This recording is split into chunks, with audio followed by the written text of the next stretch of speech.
అంటే ఎందుకంటే సెన్సార్ ఇవన్నీ ప్రాసెస్లో ఒక సినిమాని అసిస్ట్ చేయడానికి, లేకపోతే ఆ, ఒక సినిమాని చేయాలి కానీ అది కంట్రోల్ చేసి, లేకపోతే ఒక సినిమా ఫేట్ని డిసైడ్ చేసే ఇదికి ప్రాబ్లం అయితే దీని గురించి మాట్లాడాలి కదా మరి. అంటే నేను ఇందాక చెప్పినట్టు వచ్చిన రిలీజ్ ముందు రోజు ఆఫ్టర్నూన్ 2-2:30కి రావడం వరకు అంటే మనకి కొన్ని సర్టెన్ ఛాలెంజెస్ ఉన్నాయి. అవి అడ్రస్ చేసేది ఆ మూమెంట్లో చాలా హై ప్రయారిటీ అనిపించింది. అంటే ఇప్పుడు చాలా మంది అడుగుతున్నారు, ఇంత మంచి సినిమా ప్రైమ్ టైంలో షోస్ లేవు ఏంటి, షోస్ ఎందుకు పెంచట్లేదు అని. అంటే ఇది మొత్తం ఒక సైకిల్ సార్, మీకు తెలియదు ఏముంది. ఇప్పుడు మల్టిపుల్ రిలీజెస్ ఉన్నప్పుడు టైంకి మన సెన్సార్ సర్టిఫికేట్ వస్తే మల్టీప్లెక్స్ బుక్ మై షో మల్టీప్లెక్స్లలో ప్రయారిటీ ఇస్తారు. సో ఆ డిలే అవ్వడం వల్ల అదర్ సినిమాలు ఉన్నాయి కాబట్టి లిమిటెడ్ షోస్ ఉన్నాయి.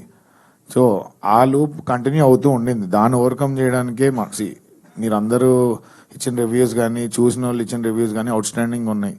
సో దీన్ని మనం ఎలా అంటే జనాలు చూస్తే ఇంకా డ్రైవ్ అవుతుందిగా సినిమా అన్నది ఇంటెన్షన్.